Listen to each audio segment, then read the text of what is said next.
Hi, everyone. Welcome back to One Finance World, our transformation conference here as we explore, learn, and share insights as we shape the industry's future. We've been serving as a platform here for pioneers, thought leaders, innovators, and entrepreneurs as we exchange knowledge and hopefully forge relationships here as we continue to transform the finance landscape here.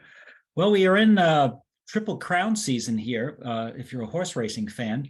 So we've got a trifecta here for our next panel. We're joined here by Claire Bauman. She's the Senior Vice President of Sustainability and SME at BCW Global. We're joined by Kim Armour, one of our One Business World Advisory Board members, and also the Head of Business Development at oneshot.earth, and Amy Jaffe, who's Director of NYU SPS. And we're looking forward to your comments. I'm going to hand it off over to Claire. Claire's going to moderate the discussion, and I'll be listening, and I'll be joining you guys on the backside. So welcome. Good morning to all of you. Thanks for being here. Good morning. And thank you to my esteemed panelists. I feel so privileged to be an all-female panel in the climate space. It's really exciting. And I know, Amy, you come to us from you run a lab for the energy, sustainability, and climate work at NYU, correct? That is correct. Awesome. I got I didn't know if there was an acronym there, but I spelled the whole thing. There is, but we don't have to go there. Yes, we don't have to go there. So thrilled to be here today and to be your moderator for the session. We're going to drill into some top questions that we think CFOs are being asked to handle in today's kind of climate world. Kim also comes from a CFO background, as I understand, and has made the big shift over to the climate and carbon space. And I think for many people in this audience and beyond in the world, people are really thinking about how they can kind of jump into climate. And Kim, I'd love for you to just share your personal story, how you moved over from Comcast Ventures as CFO into business development for OneShot, and what have you learned? Great. Hi, everyone. And, thank you to Glenn and Stelios, One Business World, Claire and Amy for joining me here today, and really all the finance leaders out there who are reducing their carbon footprints. So me, as Claire said, I spent many years in Fortune 500 companies as a CFO and building, operating, and investing in businesses. And I was inspired by the investments we were making at Comcast Ventures into climate tech companies, as well as my own personal experiences, really feeling and breathing weather-related climate change as I would ride on the back of a Harley across the US. And really just this past summer, as we were heading down Route 93 in Idaho, and there were the salmon fires, we had to wear N95 masks. And that was the first time that's ever happened. And I decided to switch gears. So I needed some education, and I decided to go to Terra's Climate Farm School program, and I lived on a regen ag farm for a bit and really fell in love with the community and all the collaborations that were going on to drive change, and tapped into my network to find people who were doing interesting things in climate. And so I joined oneshot.earth, and they're accelerating the bending of the carbon curve by de-risking the carbon market. And now I'm connecting my roots in accounting and finance that was built on a foundation of integrity and trust and transparency to bring that to climate tech. So, it's clear that we need finance professionals to work with, carbon experts to steer the industry towards strategic choices. And that's why I'm here today. Everyone has a role to play, especially finance professionals. Yeah. I'm so glad you're here, because I think a lot of what we want to get into today is the nitty-gritty of what are the key challenges for CFOs and in the financial market, and what are the solutions, or what are the pathways forward. And so, Amy, I'd love to turn the next question to you with you've been working in this space in global energy and following this for a long time, but you also have a really unique financial background. And in your purview, what have you seen that the biggest challenges are for CFOs today? Well, yeah, I think CFOs, have always traditionally had challenges with derivatives markets and financial instruments. There are always these new financial instruments, most recently the collapse of crypto. And so as we move forward on voluntary carbon offset markets, and also products that are in compliance markets, in cap and trade and other kind of organized government sponsored markets, I think the biggest challenge really is going to be what's verified? What does certification mean? What are the products that can be most trusted? How would I evaluate that as a CFO? And what kind of staff do I need? Because, coming down the pike is going to be more regulation in terms of what one can put in one's annual report and on one's balance sheet. And I think that that's going to be the challenge going forward. Kim, are you hearing when you speak to thank you, Amy, when you speak to your CFO peers, are you hearing something similar? What's the equation that they're trying to solve for when it comes to climate commitments? And yeah, you particularly wanted the equation for this group, I think, here too. Oh, yeah. Okay. Yeah, we play around with that. I mean, it's complicated. Companies really are in various stages of this journey. And, CFO's role is to lead a company and the financial actions of a company. And so it starts with leadership, most importantly, moves to, measuring what is their carbon footprint, which is also various stages of scope 1, scope 2, and scope 3. Setting goals and strategy, decarbonize and report on progress. So there's, it's a whole process you go through. And, to answer your question specifically on equation, what I like right now is process efficiency, which is output value. I have a little card here. We can put it up. Output value over input value times 100. And, output value really refers to the financial value of the outcome generated by the process. And the input value is the financial value of all the resources that are invested in the process. So today for a company to buy carbon credits, you could have a ratio under 100% when you factor in the people needed to have that confidence, as Amy was talking about, of the carbon science, the business development, the systems, and the accounting. There's many layers that go into that, especially as you need trust. And, one shot can replace that denominator, driving value up meaningfully. For example, as I was thinking about this over the weekend and trying to put it in context, I was asking Bard and ChatGPT, it was summertime, what's the average greenhouse gas emission for a music festival, right? And they said, oh, okay, the answer was somewhere between 10,000 and 100,000 tons. So you think about it that way, it would be much more cost efficient for the artist to outsource this versus do it in-house.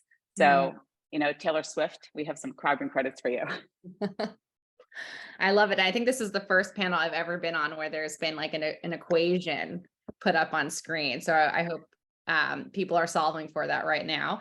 Amy, I think what Kim's saying is really important because there are some solutions and answers there, especially with carbon removal. And this sounds particularly important since I just read an Accenture report that said nearly every company is going to miss their net zero goals without at least doubling their emissions reductions by 2030. I mean, that's a really powerful report and statistic. What's the holdup for these companies? And what do you think is a viable path forward? I think there's a number of things. I mean, first and foremost, depends on your geographic location. So is there an established carbon market or a carbon tax? Are you guessing what you think your future carbon valuation exposure is going to be in the future? Or do you have some concrete market or marker that's in the regulatory environment where you're operating? And of course, a lot of companies are operating across multiple geographies where you could be facing totally different carbon prices in different jurisdictions. So that's also another complication. But I think that one of the things that companies are having the most difficulty with, so companies can really understand what they need to do to control their own operational emissions, whether that's energy efficiency or switching to renewables. You have a lot of companies doing that, or they're buying renewable credits or doing PPAs for renewables to offset emissions that they can't yet offset or remove. But I think when people start moving to the scope 3 emissions, scope 2 and scope 3, where you're dealing with your suppliers, and you're dealing with the use of your products downwind of your, immediate operations, I think that becomes much more difficult because you're having to deal with not only your entity, you're trying to bring other companies that you're in business with to come up to whatever standards. If it's a net zero standard, it's a hard lift to get everyone in your supply chain up to that standard. And then the last thing is, quite honestly, and I know Kim can probably talk to that very well, which is people don't understand the difference between carbon neutrality and net zero. So you have some companies where there's been a pledge to net zero. That means that the company will agree not only to have their offsets be additionality, but also that down the road, for those emissions that they can't eliminate, they are going to engage in purchasing or actively engaging in carbon removal. And that latter portion about carbon removal, whether that's investing with companies or buying a credit that's direct from direct air capture, or whether you're going to try to do something in the sort of biofuels and carbon sequestration space or some other kind of space, that whole business is very not well understood, I would say. And understanding the opportunities and the different prices that are up there for these different kinds of carbon removal technologies is quite diverse. And there's a big learning curve. Yeah. So it really is, what I'm hearing from you, Amy, is it's an exciting time to be in the space, but it's a time where there are a lot of different types of opportunities and different opinions. It's the Wild West. I mean, the it's the Wild Wild West. West, Yes. you know, because, and also, you know, what we're finding is in the old days, if you had some kind of compliance auditing thing, you would just be going to your auditing firm, right? But most people who are in advanced positions, whether that's the tech companies with their data centers and others, Microsoft has made a big commitment not only to go to net zero, but to offset their historical emissions. But people are finding that they're having to hire, you know, not only data scientists, but people who are actual carbon accounting experts. And that's finding people with PhDs and other kinds of skills that's different than your sort of normal derivatives, finance, accounting type skills. Yeah, and that's not scalable, right? And so you have great organizations like Microsoft and others that are leading the way in this, yet not every company can hire at that level. And there's probably not enough carbon scientists out there. We're lucky enough to have access to those people and a person on our team driving that here. But Amy's right, it's super complicated. I think there's you know, so many different types of credits. I think over 1,500, I think was the number I saw, of different types of carbon credits that have to be, you know, thought about thoughtfully and individually with, you know, all the nuances attached to that. And so not only is that not scalable for organization, but, you know, it makes it difficult for supply to also reach all those different types of corporations that are looking to buy. So I'm hearing like some real parallels here, both between talent and then also the right time to start in terms of investing. And it's really difficult if you don't have the talent to then understand what you should be doing to kind of mitigate risk and also to invest in the company. Kim, do you have any kind of thought on that? What's the net present value of carbon? Do you think people should wait for a carbon tax, a potential carbon tax, or get involved in investing in carbon removal now? Yeah, I mean, I think, you know, we, as Amy was starting out on her first point there, is that we believe every company should decarbonize their own house first, right? That's like what you can control. You should decarbonize your own footprints. But whatever they can't decarbonize, you know, they can offset. And we always say, you know, the planet doesn't really care where the reduction happens as long as it really does happen, right? And there are solutions today that will bend that curve. And if you look at any of the projections out there, we're nowhere close to being able to hit the targets that we need to hit. And, you know, carbon offsets will play a big role in doing that. So it's really similar to the time value of money. You know, the more you can do today is better than tomorrow. You know, and as companies think about this, there are those, you know, taxes, and, you know, every region, to her point, has, you know, a different set of criteria around it. And so, you know, whether it is the carbon taxes, the green incentives, you know, Amy had shared a research study from the Wiley Network that I thought was fascinating, where equity investors were discounting firms based on $79 a ton of liability for carbon. And it's really why industry leaders like Stacy Koch at Shopify in her recent Politico feature shared that she sees regulation coming and that high quality supply is limited. So, they're getting in early and future-proofing their business. And, we're fortunate to have met Stacey through our investors at the Collaborative Fund. They built a sustainability board, and her expertise and her insights have really helped us as we're building our product, and the importance of scaling this high quality supply with project developers, and who I refer to often as our heroes or the MVPs of climate, if I go back to my sports background. I love that. You came from ESPN at some point. Kim's had a myriad of different opportunities and roles around the world. I have a background in government, so regulation, the word regulation doesn't scare me, but I think for a lot of financial professionals, regulation is a bit of a scary word. Amy, what do you see coming down the pipeline in terms of regulation, and whether we're talking about ESG, sustainability, climate? Can you look into that crystal ball a little bit and give us a picture of what people should be thinking about? Well, I think from a CFO point of view, sort of the most important, because, if you're in the US or some other markets, though there are a lot of countries around the world studying pricing carbon, whether that's Indonesia, South Africa, others. So I think we're going to see, a proliferation of markets over time.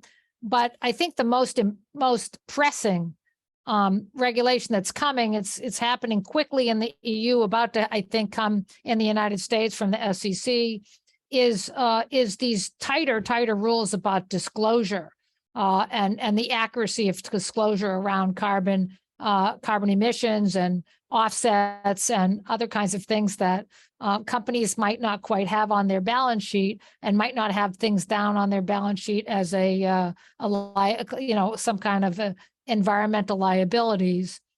So those tightening disclosure rules, I think, are going to really affect companies, and they need to get prepared now. Like, even if you can't know 100% which of these disclosure rules are going to be in the final reporting, because we're still in the comment period, ultimately, if a company is not properly tracking its emissions, if you don't have quantitatives behind your sustainability report statements, this is going to be a problem over time. And you can imagine an organization like the SEC, setting down and make an example of someone who's greenwashed. So companies are really scrambling now to make what their statements and their practice more consistent.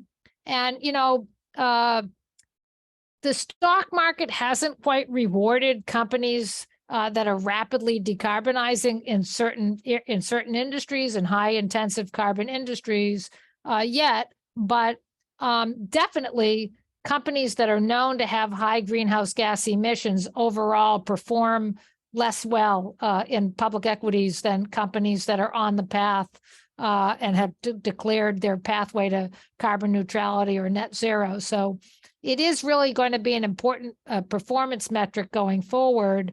And I do think that companies, and especially the CFO, really is going to need to get educated and understand what the company's strategy is going to be, what's going to motivate that strategy, where you have, what I call no regrets. So you're doing energy efficiency, lowering your energy costs, and other different things that can really help the business bottom line. Like Kim and I are saying, do those things first, no regrets.